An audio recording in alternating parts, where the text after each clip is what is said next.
Hello everyone, welcome to class work institute. तो कैसे हैं आप लोग? अब तक हम लोगों ने डिस्कस कर लिया है डाइसैकेराइड्स का स्ट्रक्चर, जिसमें सुक्रोज का स्ट्रक्चर हमने डिस्कस किया, और हमारे सिलेबस में माल्टोज और लैक्टोज, ये दो इंपॉर्टेंट डाइसैकेराइड है जिसका स्ट्रक्चर आ सकता है। ठीक है ना? तो अब इनका स्ट्रक्चर हम वन बाय वन डिस्कस करते हैं। ठीक है?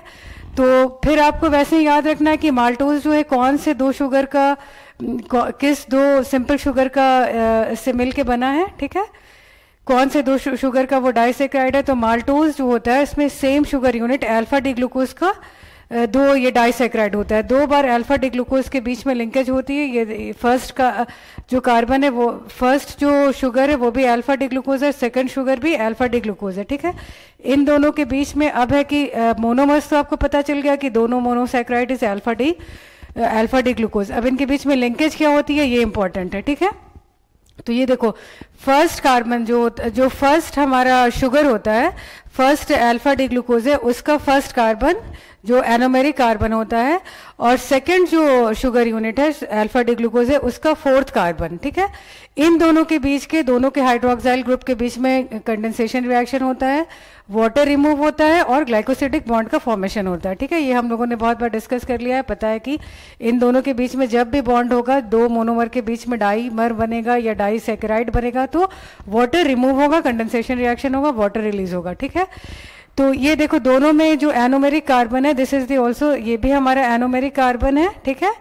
और ये भी हमारा एनोमेरिक कार्बन है, फर्स्ट जिसमें लिखा है, और दोनों का OH group is down the plane, तो दोनों हमारा क्या हो गया, अल्फा फॉर्म हो गया। ठीक है ना?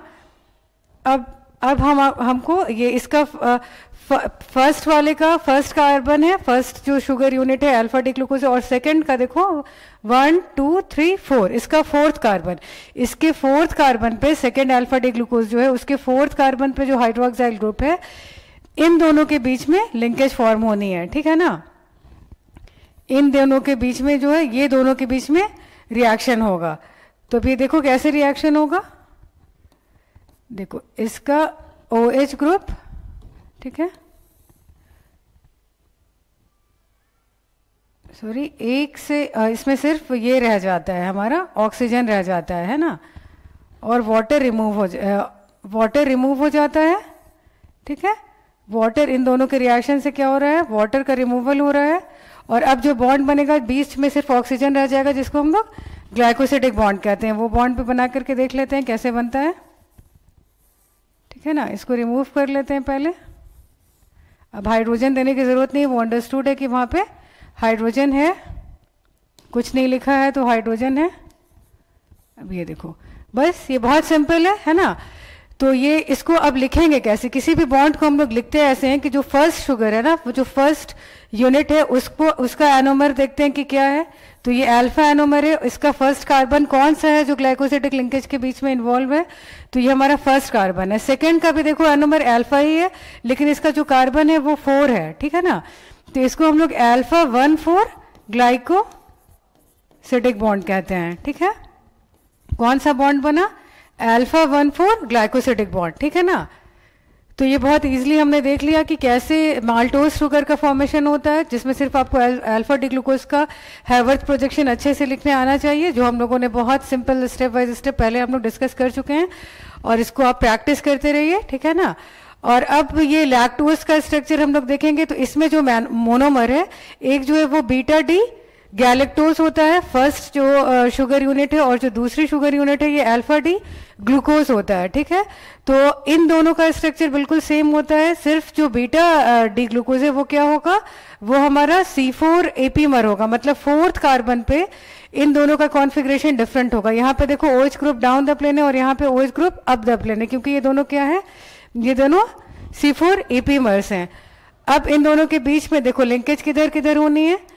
अल्फा का जो ये जो फर्स्ट शुगर यूनिट है, जो कि हमारा बीटा डी गैलेक्टोज है, इसके एनोमेरिक कार्बन पे जो हाइड्रोक्साइल ग्रुप है, और जो सेकंड हमारा अल्फा डी ग्लूकोज है, उसका हमारा OH ग्रुप, इन दोनों के बीच में लिंकेज होनी है। ठीक है?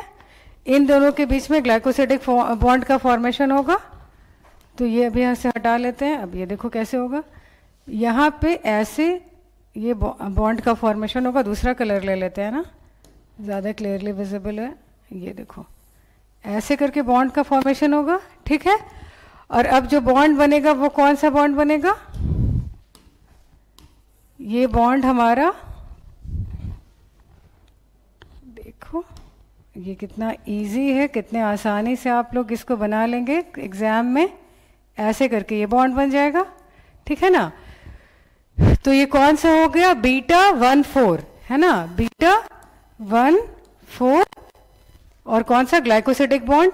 इसमें आप चाहें तो अल्फा मेंशन कर सकते हैं, लेकिन अल्फा मेंशन करना इसलिए नहीं ज़रूरी है क्योंकि ये फर्स्ट जो गैलेक्टोज का फॉर्म होता है वो तो बीटा होता है, लेकिन लैक्टोज के साथ जो सेकेंड ग्लूकोज है ये ज़रूरी नहीं है कि अल्फा ही हो, इसके साथ अल्फा और बीटा दोनों फॉर्म बन सकता है ना। जब ये डाइसैक्राइड बनेगा तो यहाँ पे अल्फा यूनिट के साथ भी बन सकता है, अल्फा मोनोमर के साथ भी, और बीटा मोनोमर के साथ भी बन सकता है। इसलिए इसके लिंकेज को सिर्फ हम लोग बीटा 1,4 ग्लाइकोसिडिक बॉन्ड कहते हैं, है ना।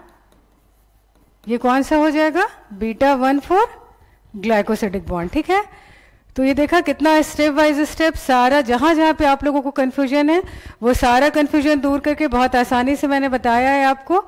और साथ बने रहने के लिए, पेशेंस से सुनने के लिए thank you very much. Okay then, फिर नेक्स्ट वीडियो के साथ फिर आते हैं। Thank you.